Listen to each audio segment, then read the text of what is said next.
श्री शिवाय नमस्तेभ्यम। आज मैं पितृपक्ष में एक ऐसा उपाय लाई हूँ जिसको आप एक दिन करेंगे तो साल भर के लिए आप निश्चित हो जाएंगे कि आपके घर में कभी भी कोई बड़ी बीमारी प्रवेश नहीं करेगी, ना तो किसी की अकाल मृत्यु होगी और ना ही भगवान आपको किसी गड्ढे में गिरने देगा। आप पूरी तरह से सुरक्षित रहेंगे। इस बात की निश्चिंतता इस उपाय को करने के बाद आप ले सकते हैं। तो आपको उपाय क्या है, सबसे पहले मैं ये बता दूं। आपको एक लोटे में जल लेना है और एक चावल का दाना देना है और एक रुद्राक्ष डालना है। और उस जल को कैसे रखना है, कहाँ रखना है, मैं बता रही हूँ। आप पितृपक्ष में किसी भी दिन, पितृपक्ष का जो अभी चल रहा है समय 25 सितंबर तक लास्ट डेट है पितृपक्ष का, तो आप किसी भी दिन एक दिन ये उपाय अवश्य करें। करना क्या है, आप एक लोटे में जल लेंगे। जल जो लोटा होगा वो मिट्टी का भी आप ले सकते हैं, तांबे का भी ले सकते हैं, पीतल का भी ले सकते हैं, स्टील का भी ले सकते हैं। कोई भी आप एक लोटा लें, उसमें आप जल भर दें। जल भरना है और जल भरने के बाद आपको चावल का एक दाना, मैं आपको दिखा रही हूँ, अब देखिएगा। चावल का एक दाना, सिर्फ एक ही दाना देना है आपको। अब देख सकते हैं चावल का सिर्फ एक दाना आपको उस जल में देना है। आपको उस जल में एक चावल का दाना देना है, साथ ही देना है एक रुद्राक्ष।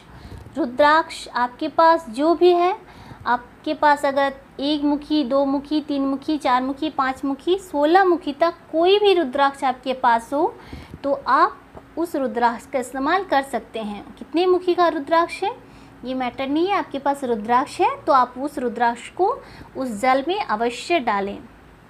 एक लोटे जल में एक चावल और एक रुद्राक्ष डालना है और उसके बाद उस लोटे के जल को आपको आपके घर में जहाँ जल रहता है, जैसे आपके घर में एक्वागार्ड लगा है या प्यूरीफायर लगा हुआ है, जो भी वाटर प्यूरीफायर, तो वाटर प्यूरीफायर के नीचे रखिए। अगर आप बाल्टी में जल रखते हैं तो बाल्टी के सामने रखिए, या फिर अगर आप किसी भी मटके में जल रखते हैं, कहीं भी आप जो जल रखते हैं, जिस जल को आप लोग हर रोज़ पीते हैं, तो वहाँ पर इस लोटे को रखना है। मान लीजिए हमने यहाँ पे, अगर बाल्टी में भी अगर आप पानी रखते हैं, तो जैसे हमने यहाँ जल रखा है तो हम इसके सामने ठीक यहाँ पर दे देंगे। किसी भी साइड में आप दे सकते हैं, ये नहीं कि इस लोटे को पूरब में दें या पश्चिम में। आप लोटे को जहाँ आप जल रखते हैं वहाँ पर उस लोटे को आप रख दें। रखने के बाद आपको उस लोटे के जल को ढक देना है और ढकने के बाद आपको छोड़ देना है। और ये जो उपाय है ये सुबह 10 से लेके 12 बजे के बीच में करना है। ये जो आप लोटे का जल रखेंगे, इस जल को रखने का जो समय है वो 10 से 12 बजे के बीच में ही रखना है।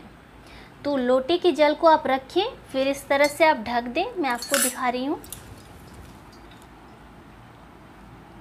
कोई भी आप ढक सकते हैं, कोई भी पात्र से आप जल को ढक सकते हैं।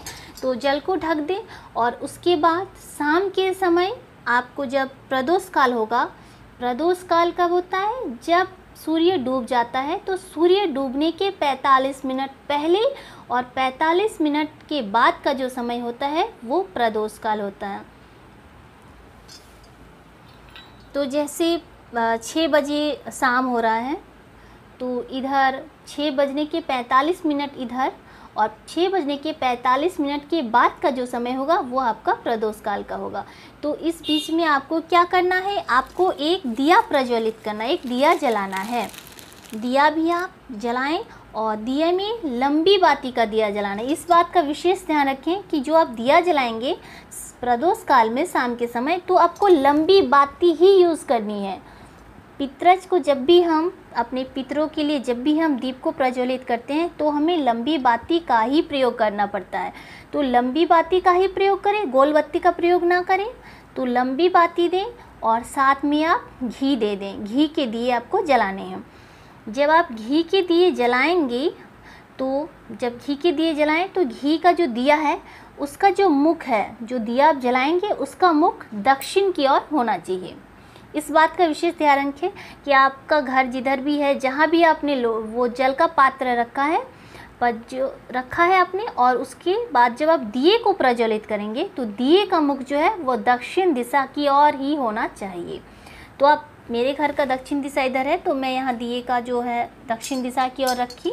तो दक्षिण दिशा के में आप दिए को प्रज्वलित करें। प्रज्वलित करते समय आप भगवान भोलेनाथ का नाम मंत्र जाप करें। ओम नमः शिवाय, श्री शिवाय नमस्तुभ्यम, हर हर महादेव, राम कृष्ण, या फिर कोई भी देवी देवता जिनसे आपकी प्रीत जुड़ी हो, जिनका आप नाम स्मरण हमेशा करते हैं, तो आप उनका नाम लें। राम कृष्ण, देवी माँ, किसी का भी देवी देवता का नाम आप अवश्य लें और दिए का मुख दक्षिण की ओर हो। प्रज्वलित करते समय आप भगवान का नाम लें।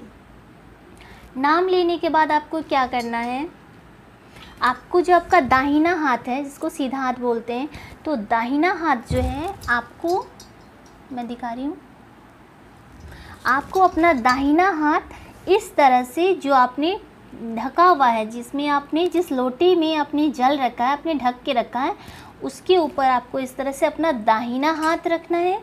अपने पितरों को याद करना है, आपके पूर्वजों को याद करना है, और साथ में आपको बता देनी है आपके घर में जो भी कष्ट है, जो भी समस्या है, अगर रोग बीमारी अधिक है, वो आप बोलें अपने पितरों को, पूर्वजों को याद करते हुए कि हमारे घर में जो भी है रोग, कष्ट, बीमारी, और पैसा नहीं आ रहा है, कोई धन लेके चला गया है, तो वो धन मुझे वापस मिल जाए, व्यापार व्यवसाय नहीं चल रहा है वो हो जाए, प्रमोशन नहीं मिल रहा है प्रमोशन मिल जाए, घर नहीं हो रहा है घर हो जाए, संतान नहीं हो रही है, वंश वृद्धि नहीं हो रही है।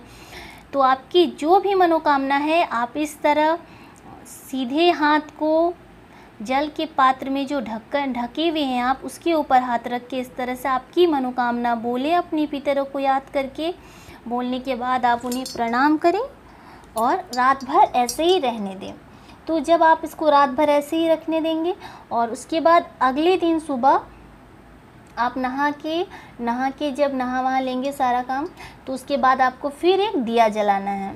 इसी तरह दक्षिण दिशा की ओर मुख करके आपको एक दिया जलाना है, और दिया जलाने के बाद फिर आपको इसी तरह दिए का जो मुंह है वो भी दक्षिण दिशा में हो।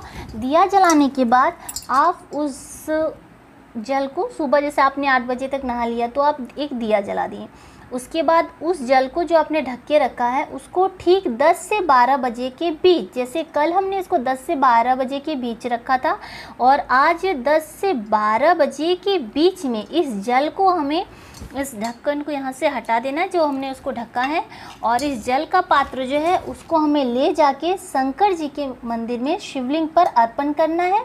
और शिवलिंग पे जब हम इसको अर्पण कर देंगे, और जो वो रुद्राक्ष है वो जो बचेगा, जब उन पे डाल देंगे तो वो जो रुद्राक्ष चढ़ जाएगा शंकर पे, उस रुद्राक्ष को आपको घर लेके आना है, और उस रुद्राक्ष को आप अपने घर पे रखें।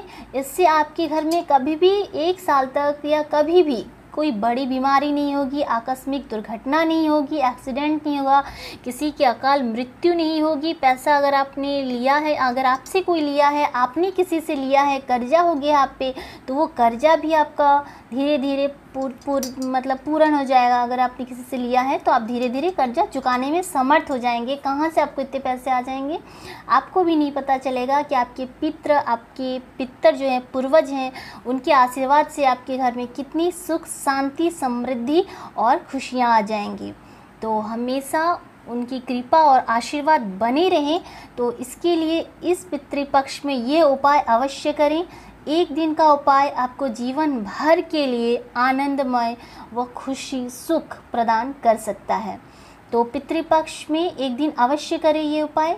अभी समय है, अभी तो काफ़ी समय है, जो 10 तारीख से स्टार्ट है, अभी 25 सितंबर तक लास्ट है। तो आप एक दिन अवश्य इस उपाय को करें, और इस उपाय को करके आप अपने जीवन को सुखमय व आनंदमय बनाएं। अगर आपको किसी भी चीज़ से रिलेटेड कोई भी जानकारी चाहिए होगा, धार्मिक जानकारी, या फिर कोई उपाय, कोई पर्व त्योहार, किसी भी चीज़ के लिए आपको जानकारी चाहिए होगी तो आप कमेंट बॉक्स में कमेंट अवश्य करें। मैं आपके हर एक सवाल का जवाब ज़रूर देती हूँ और वो सब मैं सटीक जवाब ढूंढ के देती हूँ, अपने से नहीं देती हूँ। पुराण और ये सब मैं सुन के, अच्छे से जान के, ब्राह्मण पंडित उनसे फिर विस्तार से जान के उसके बाद ही मैं अपने चैनल पर डालती हूँ। तो आप निश्चिंत होकर उस उपाय को कर सकते हैं, क्योंकि यहाँ पे आपको सही जानकारी दी जाती है। मैं कभी भी अपने से कुछ भी गलत या कुछ भी ये नहीं करती। मेरी कोशिश हमेशा यही रहती है कि मैं ऐसे आसान से उपायों को आपको बताऊं या करके दिखाऊं जिनसे कि आपकी जो भी समस्या है वो समाधान हो जाए और आपको आसानी से, आप सही विधि से, आपको उस सही विधि से आप पूरे जो भी आप कर रहे हैं उनका फल आपको मिले।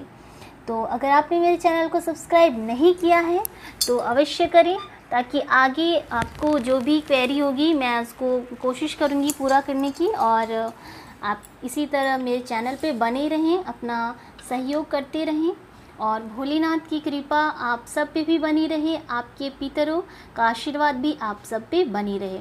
क्योंकि ऐसा कहते हैं कि 16 श्राद्ध में कोई भी ऐसा घर नहीं होता जहाँ पे पितर नहीं आते हो, और अगर आपने उनके लिए कुछ किया रहता है तो वो आशीर्वाद देके जाते हैं, और अगर आपने उनके लिए कुछ भी नहीं किया तो वो काफ़ी दुखी होते हैं और अभिशाप देते हैं, जिनसे कि हमारे घर में कलेश कष्ट बना रहता है। तो उनका आशीर्वाद पाइए, ये सुनहरा मौका बिल्कुल भी मत गवाइए। और ऐसे ही सुंदर सुंदर और आसान उपाय पाने के लिए मेरे चैनल को सब्सक्राइब करना बिल्कुल ना भूलें। श्री शिवाय नमस्तुभ्यम। फिर मिलूंगी एक नई वीडियो से, एक नई जानकारी के साथ, जिनसे कि आपके जीवन सुखमय व आनंदमय बन सके इन सरल उपायों को करके। श्री शिवाय नमस्तुभ्यम।